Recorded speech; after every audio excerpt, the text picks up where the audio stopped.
Hello mga ka-Jowa Bells, this is Arlene at your service. Ngayong araw, pag-iusapan natin kung paano ba natin paiibigin yung mga ka-jowa natin dyan na mga afam through online. So before that, please click the subscribe button para kayo ay ma-notify sa mga gagawin kong mga videos.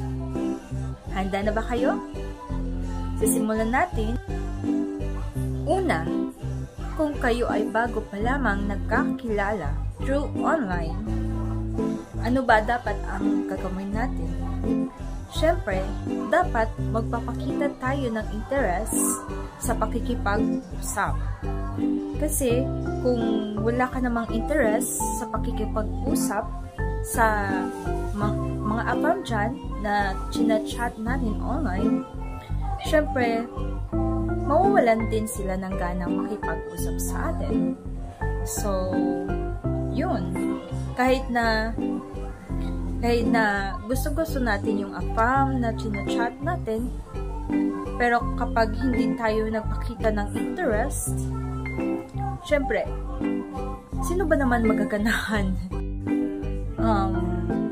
Based kasi sa aking experience sa ka-jowa ko ngayon,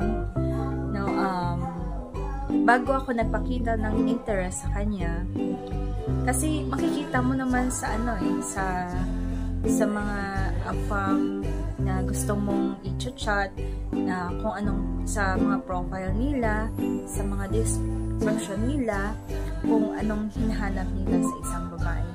So yung pinipili ko yung profile na merong mahabang masasabi sa kanyang sarili kung ano ba ang hinahanap niya sa isang babae, gano'n.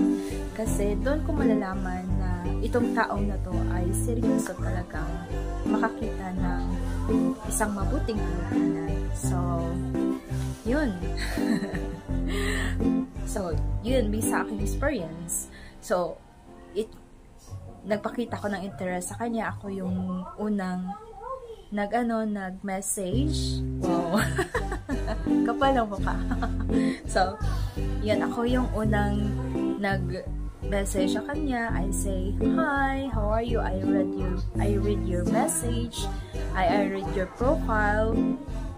And yun, I like your profile.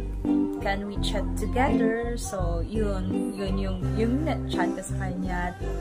Yun, hindi ko nakita na nag-message pala siya sa akin una bago ako mag-message.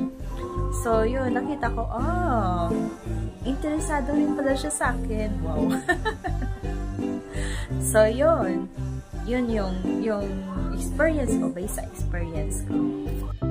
Pangalawa, dapat ay mag-initiate tayo sa pakikipag-usap. Oo, may mga pride tayong babae. Dapat yung lalaki mag-initiate para makita mo na interesado sila sa'yo. Eh, paano kung hindi pa sila nagkakaroon ng interesado sa'yo? Anong dapat mong gawin?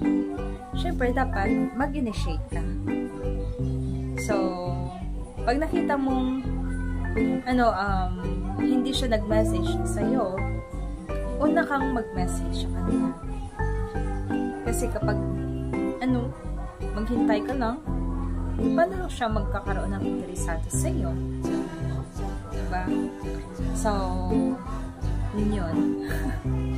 Pero, kapag nakita mong nag-message ka na ng marami, nag-initiate ka, pero hindi ka pa rin nagkaroon ng reply galing sa kanya, mag-move on ka na lang, girl. Yes. Kasi malalaman mo naman na kahit na nag-initiate ka, pero hindi siya nag-reply sa'yo. I mean, nag-initiate ka ng maraming message, pero hindi ka nakatanggap ng reply galing sa kanya. So, ibig sabihin nun is baka may ibangan na siya ka-chat dyan or ka-message. So, mag-move on ka na lang, girl. So, yun. Pangatlo, dapat maging consistent ka. So, yun, nagpakita ka na ng interes. Nag-initiate ka sa pakikipag-usap. So, anong dapat mong gawin? So, meron na kayong komunikasyon sa bawat isa. So, dapat maging consistent kayo sa pakikipag-usap. Kasi maganda yun sa relationship kung kapag consistent ka, kapag araw-araw ay nag-uusap kayo, di ba? Yung communication kasi is very important sa relationship to make it strong. Kung walang communication, hindi mo sasabi na may connection kayong dalawa. So, sa connection, dapat consistent kayo sa bawat isa. So, yun, basic experience ko kasi, yung afam ko is natutuwa siya na araw-araw ay nag-uusap kami. Ako rin kasi, mapikil ko kasi talaga na connected kami sa bawat isa. And, umiyak nga siya, sabi niya, salamat daw sa pagiging consistent ko sa pakikipag-usap sa kanya.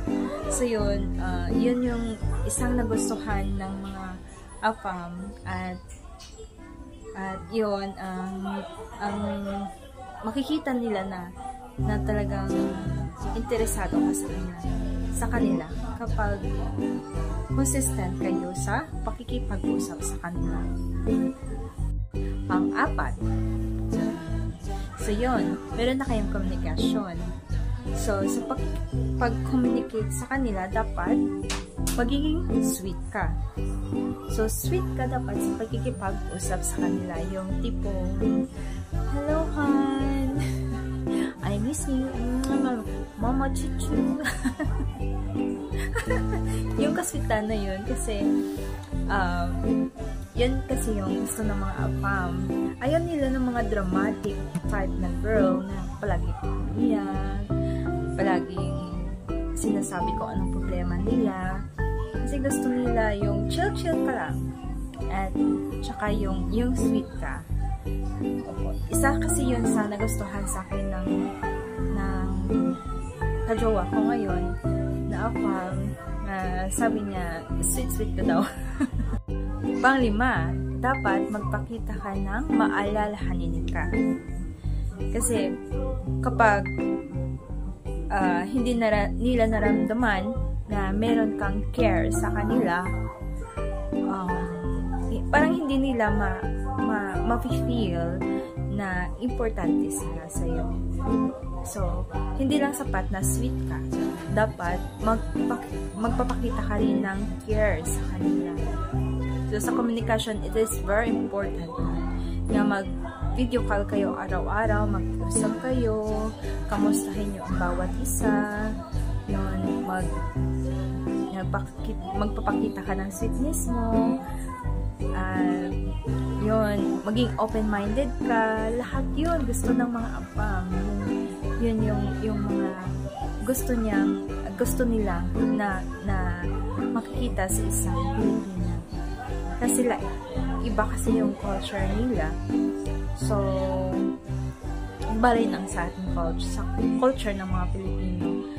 So, tayo ay iba sa mga babaeng Amerikana.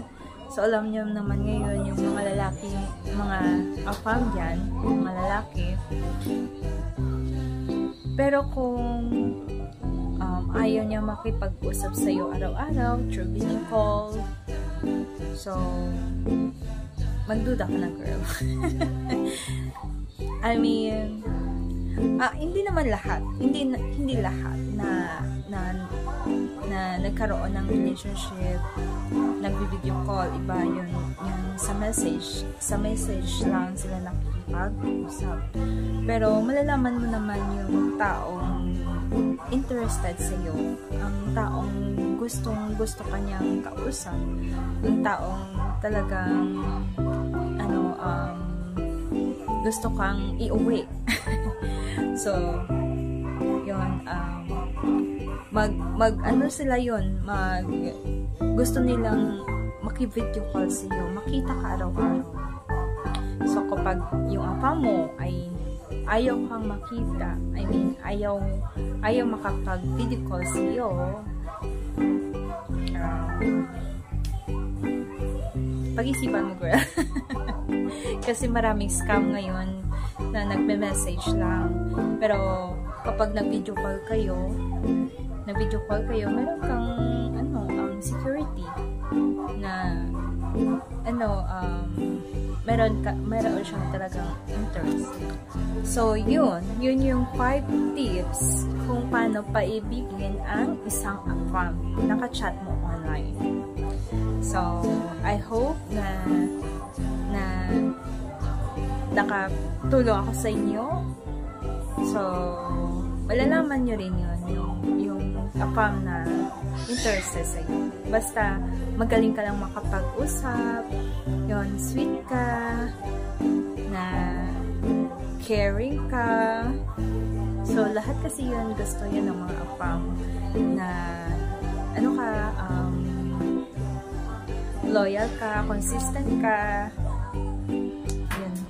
So, see you next time, guys, mga ka-Jowa Bells. I hope na nakatulong ako sa inyo sa paglago ng inyong relationship with your AFAM. I hope maging successful rin yung relationship nyo.